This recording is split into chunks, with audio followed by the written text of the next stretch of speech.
cuando se ha dedicado a expropiar, que es robar, cuando se ha dedicado a insultar, sí, las propiedades de empresarios, comerciantes. El tiempo se les acabó.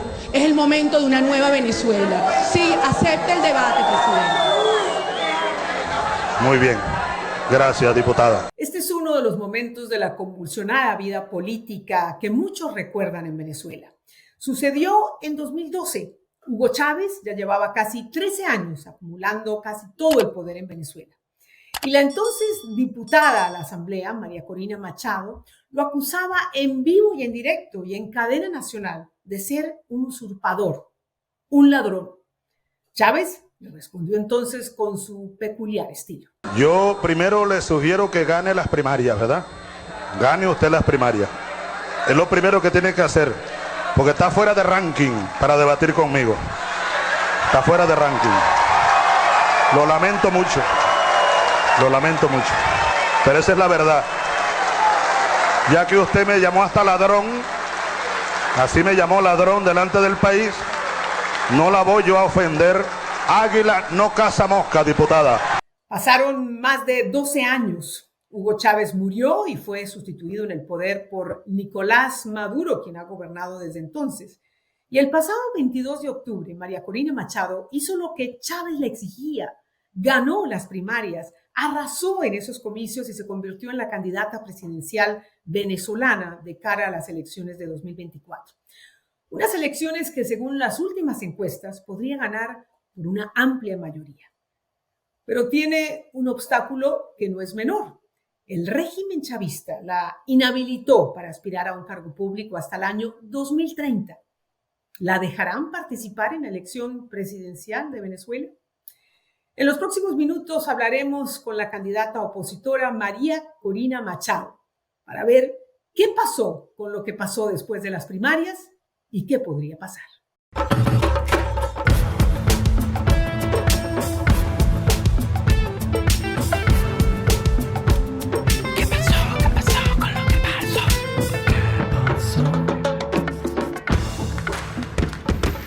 Bienvenida, María Corina, a ¿Qué pasó con lo que pasó? Y bueno, felicidades por ese triunfo arrollador en las primarias opositoras.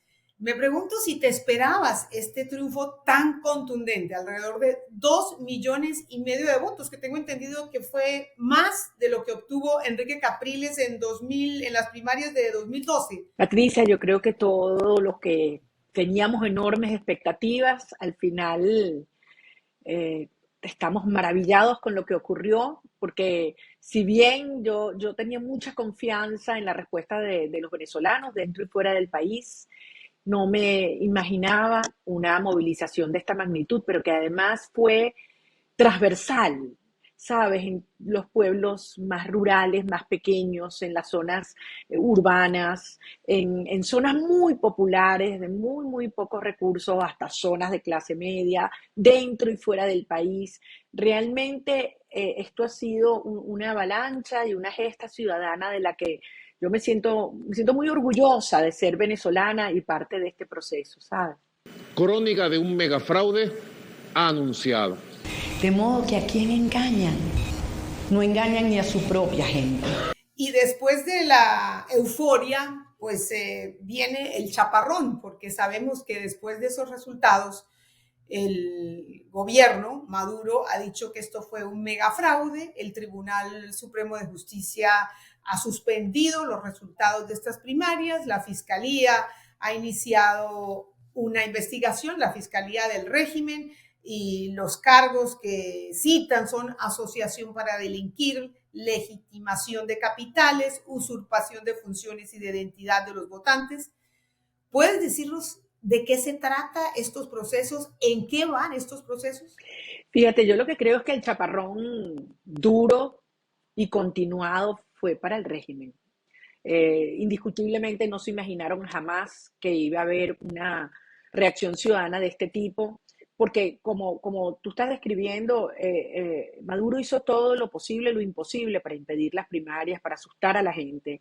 No permitieron que usáramos los centros de votación regulares, que son las escuelas públicas y privadas. Por lo tanto, tuvimos que apelar a plazas, a estacionamientos, y eso, lejos de aislar el proceso, lo hizo evidente para todo el país, para todo el mundo. Lo hicimos sin los medios de comunicación, que como sabes están absolutamente censurados, sin dinero, sin gasolina, con la gente. Y yo creo que esta pretensión de obstaculizar y de poner barreras, lo que hizo es que los ciudadanos se agarraran con más emoción el proceso. Y eso aplica también para las acciones posteriores a las cuales tú haces referencia. Creo que es un error garrafal que el régimen ha cometido, porque decir que la primaria no pasó, la gente simplemente los está viendo como una cosa delirante. Las acciones judiciales contra los valientes y honorables miembros de la Comisión Nacional de Primaria también ha generado un repudio enorme dentro y fuera del país. Y la realidad es que el hecho político se consolidó. Y cuando ellos tratan de dañarlo, de amenazarlo, lo que hacen es aumentar su potencia. De modo que yo creo que estamos en una nueva fase. El 22 de octubre fue el cierre de un ciclo en lo político y en lo social, y hemos avanzado en una nueva etapa tremendamente retadora, sin lugar a duda compleja y peligrosa, en la cual el régimen sabe que ha perdido completamente su base social. María Corina, pero tengo entendido que el régimen les ha pedido una serie de documentos para que respondan, ¿no?, a estas decisiones del tribunal y de la fiscalía. ¿Ustedes han entregado lo que les han pedido? ¿En qué va eso? Bueno, la solicitud se le ha hecho a la Comisión Nacional de Primarias. Pero son materiales que fueron, una vez que se concluyó el proceso y que no hubo ningún tipo de impugnación, los materiales fueron destruidos, es decir, la lista de los participantes. Eso es algo que jamás se le iba a dar al régimen, además, porque allí está la identidad de más de 2,5 millones de personas. Entonces, esa era una de las razones por las cuales el régimen insistía en que se querían agarrar el proceso de primarias y que no fuera organizado por la sociedad civil, para poder asustar a la gente con su identidad. Pero afortunadamente ese proceso se cerró, el material se destruyó, y los venezolanos pueden estar seguros que esa información pues no va a ser del uso del régimen. Tú estás inhabilitada, según el régimen, como muchos otros líderes opositores. Para nuestra audiencia regional, ¿por qué razón estás inhabilitada? ¿Por qué no te permiten participar o aspirar a cargos de elección popular? Porque yo voy a derrotar a Maduro y porque el régimen tiene terror a mi candidatura. Por eso buscaron así una cosa de la nada, absolutamente obscena. Te cuento, Patricia, a mí nunca me ha llegado la notificación. Eso un funcionario de quinta, desde quinto nivel, se lo informó a un diputado chavista. Es decir, yo nunca he sido notificada. Pero además no pueden notificarme porque no hay delito, porque además yo no he sido funcionario público que maneje recursos nunca en mi vida. ¿Me explico? Entonces, esto obviamente no tiene ni pies ni cabeza, es una acción política con la que ellos buscaban debilitar mi candidatura, que yo perdiera votos, porque en el pasado eso le funcionó.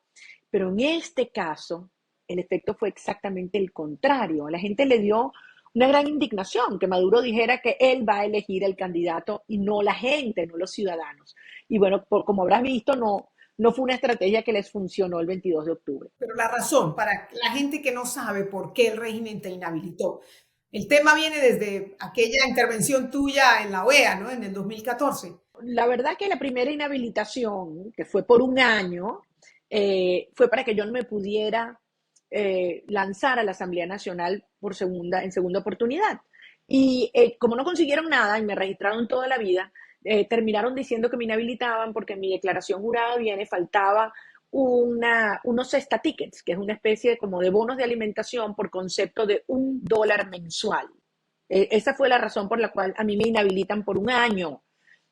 Cosa que era mentira porque yo lo había metido como paquete, pero eso no viene al caso, una cosa absolutamente ridícula. Eso ya pasó, el año se acabó en el 2016. Entonces, ahora decidieron reabrir esa investigación o ese caso y decir que no era un año, que era 15 años. Hasta el 2030, ¿no? Supuestamente.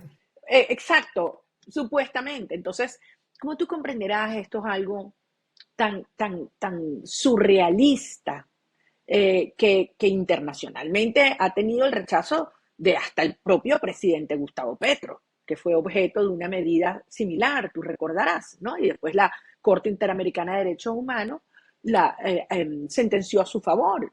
Entonces, al final esto no es un evento de orden jurídico, es de orden político y se va a resolver políticamente. Precisamente para poner en contexto esta solución política a la que te refieres, María Corina, unos días antes de esa primaria, el 17 de octubre, se firmó en Barbados unos acuerdos entre el gobierno de Maduro y ustedes, la oposición, que están representados en esos diálogos en la plataforma unitaria.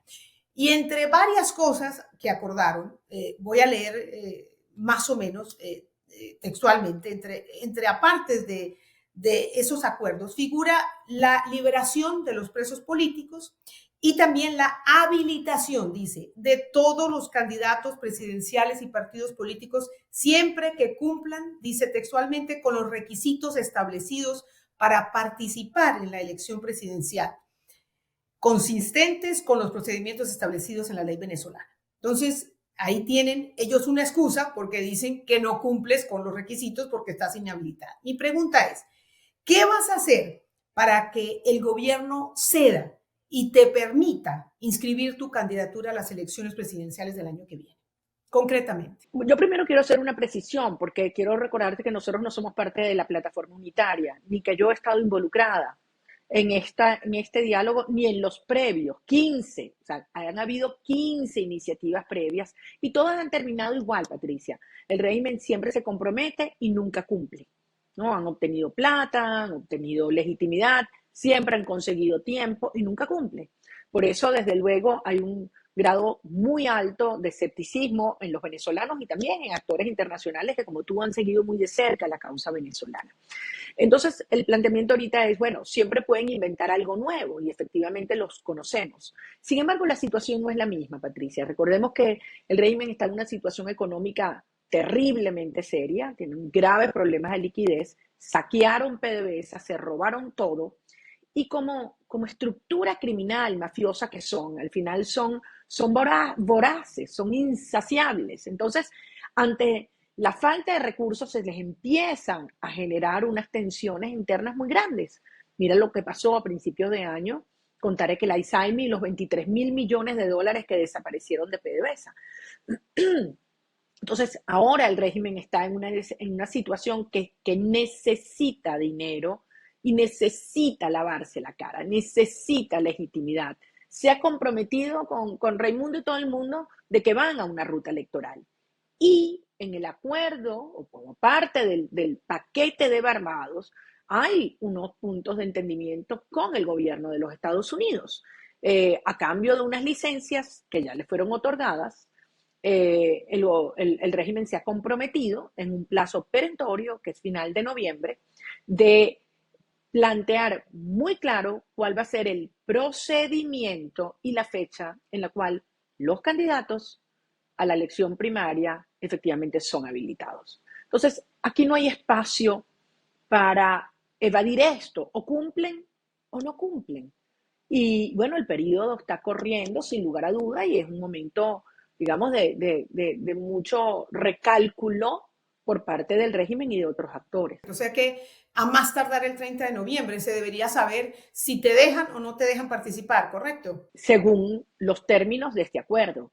Pero yo quiero ser muy clara contigo. Para nosotros, nuestra fuerza real está en Venezuela y los venezolanos. Claro que necesitamos y queremos el apoyo de los actores internacionales, la Unión Europea, los países de América Latina, los Estados Unidos, Canadá, desde luego.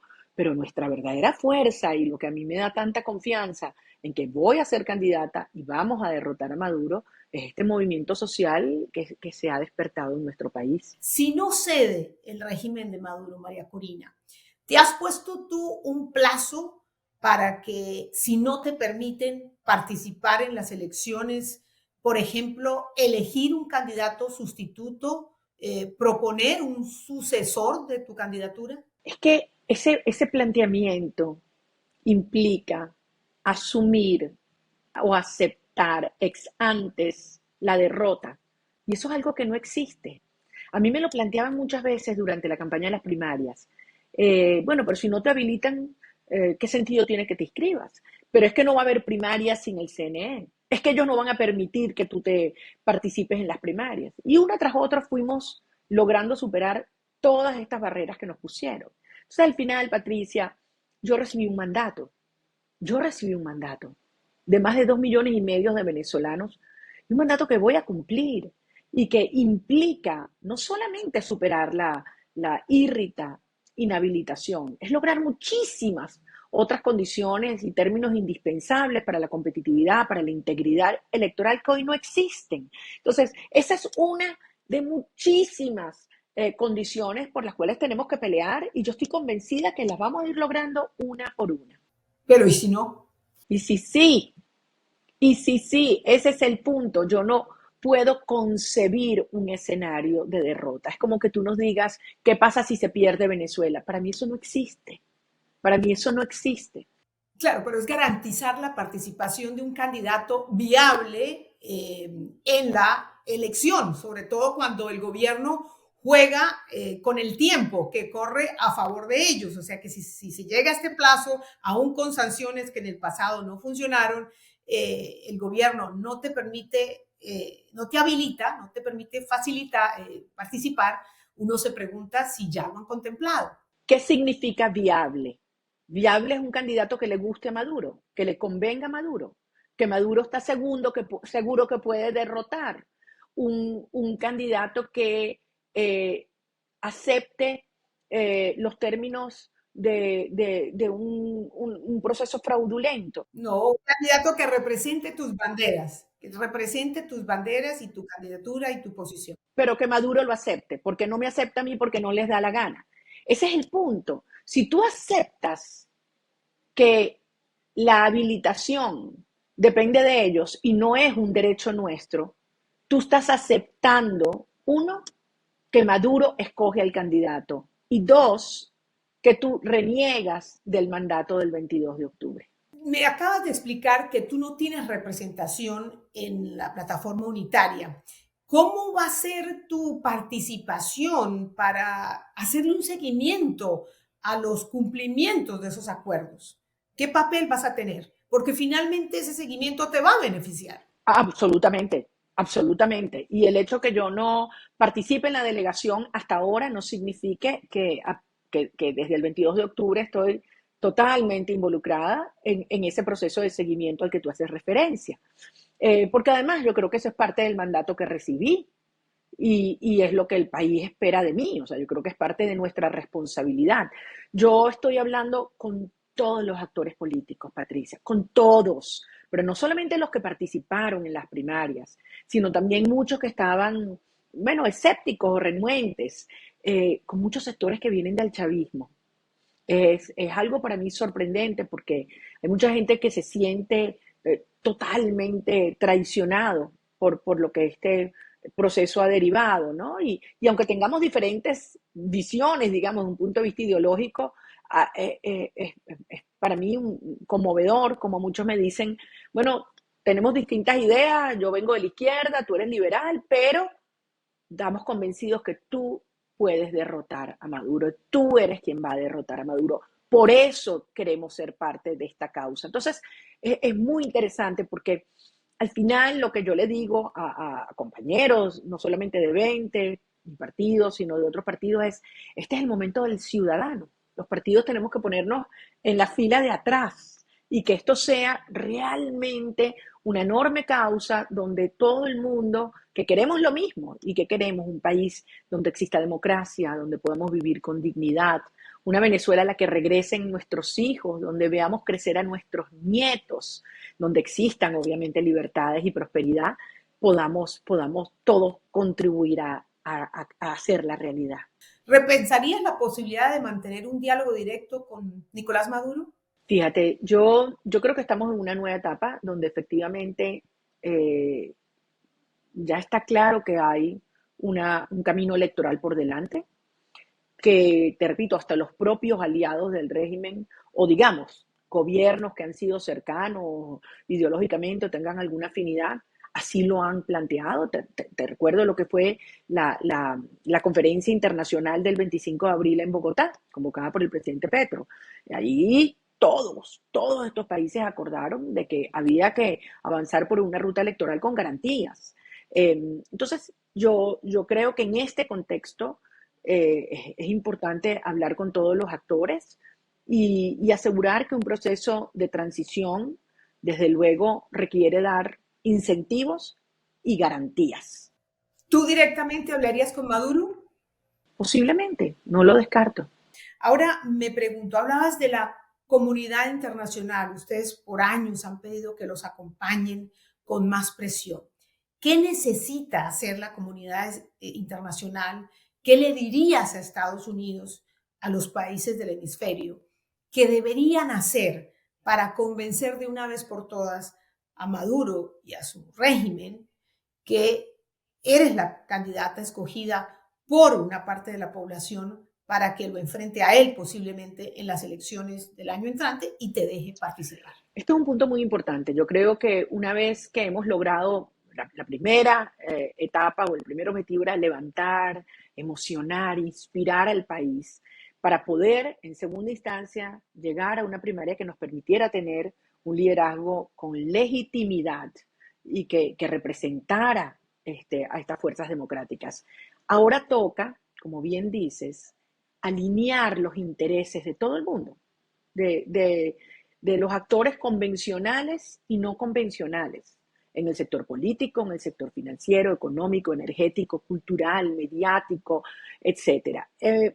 Y esto es muy importante, Patricia, porque de alguna manera el régimen, primero Chávez y después Maduro, le vendieron al mundo que eran o ellos o el caos. Y entonces que cualquier proceso de transición implicaría el caos. Y eso se ha demostrado que es todo lo contrario. Y en un contexto en el cual la migración venezolana ha llegado a unos niveles inéditos, estamos hablando de la cuarta parte de nuestro país, casi 8 millones de venezolanos. Esto ha generado una gran presión en muchos países de la región, no solamente de América Latina, también en Estados Unidos. Y entonces empiezan a ver esas preocupaciones que tienen que ver con los intereses de estos gobiernos. La migración, el narcotráfico, las alianzas de Maduro con países como Rusia, con Irán, como China. Entonces, al final, el mensaje fundamental es entender que esto no se resuelve con plata, con que Maduro tenga dinero. Los venezolanos dejarán de emigrar cuando sienten que tengan un futuro en su país y regresarán cuando nos toque reconstruir ese futuro. Entonces, en el mejor interés de estos actores está lograr una transición ordenada y pacífica. Y yo creo que es mucho lo que pueden hacer, muchísimo. O sea, insistir en que tienen que darse garantías, en que Maduro no puede evadir la ruta electoral, en que tienen que respetarse los derechos humanos, en que tienen que respetarse los términos del acuerdo de Barbados de manera, ¿sabe?, impecable y restricta. En que, por ejemplo, tenemos que lograr el voto de los venezolanos afuera. Casi 3 millones de venezolanos están en Colombia. Todos los que están bueno, ni hablar, Estados Unidos, Perú, Ecuador. Yo quisiera, Brasil, ver a los presidentes de estos países, o sea, presionando, alineando y haciéndole entender a Maduro que en su mejor interés es avanzar por esta ruta. Si Gustavo Petro, el presidente de Colombia, fuera consecuente con su posición, la que ha mantenido durante años, él tiene el deber de pronunciarse a favor de que acepten tu candidatura, tiene el deber de pronunciarse con tu nombre y con tu apellido. Mi pregunta para ti es, ¿qué le dirías tú a Gustavo Petro? ¿Qué mensaje le mandarías? Una persona que tanto ha defendido el derecho de un ciudadano a ser elegido y el derecho humano de un ciudadano a defender su elección, ¿no? Que ha rechazado las inhabilitaciones que le han querido imponer en el pasado tras ser un ciudadano electo. ¿Qué mensaje le envías? Bueno, yo le pediría al presidente Petro que mantenga la misma posición que ha sostenido. De hecho, cuando se dio a conocer la irrita inhabilitación, él fue uno de los primeros que reaccionó en contra, diciendo que esto es algo inadmisible. Pero yo creo que mucho más.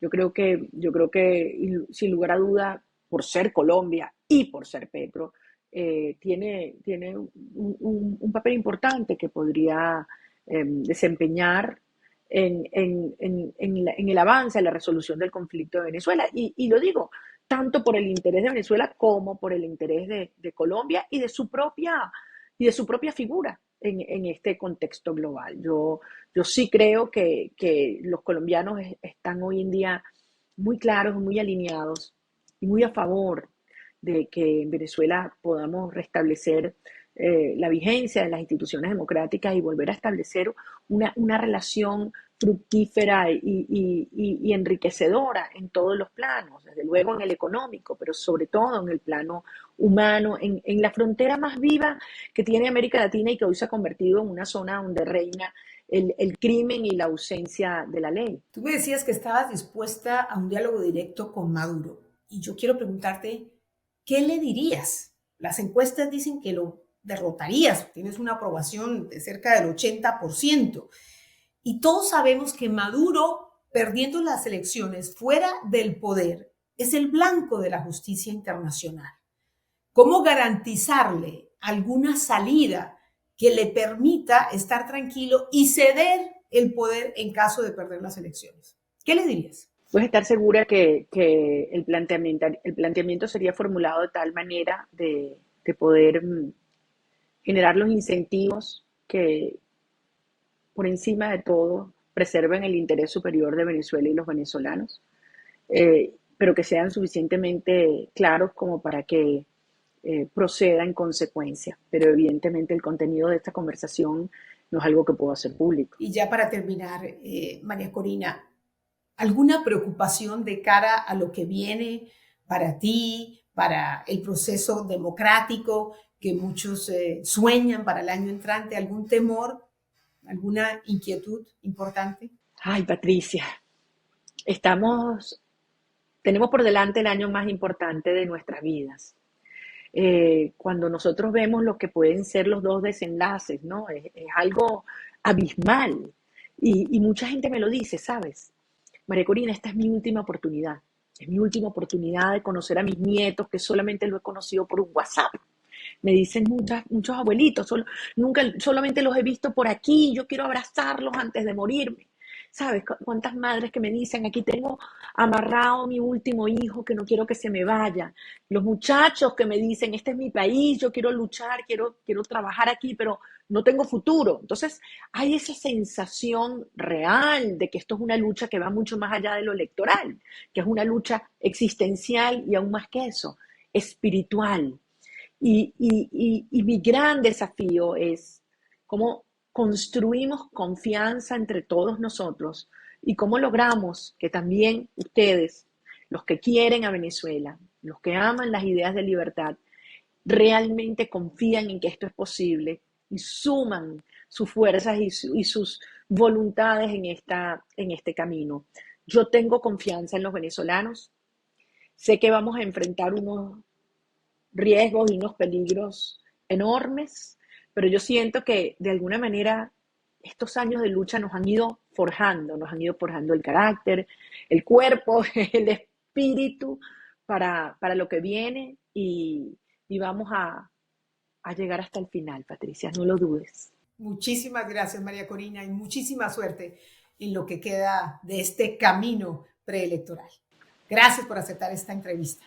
¿En qué pasó con lo que pasó? Gracias a ti. Ahora, ¿qué pasará? ¿Cuáles serán los próximos pasos del régimen de Nicolás Maduro? Si no le permite participar a María Corina Machado en los comicios, podría tener que enfrentar sanciones más fuertes, especialmente de Estados Unidos. La migración venezolana expulsada por la crisis en su país inunda a todo el continente y esa es una realidad que pesa en los gobiernos de este hemisferio para promover las condiciones electorales que garanticen un proceso democrático justo en Venezuela. Y ese es un paso crucial para salir de la crisis. A partir de ahora sigue adelante el camino político, la negociación.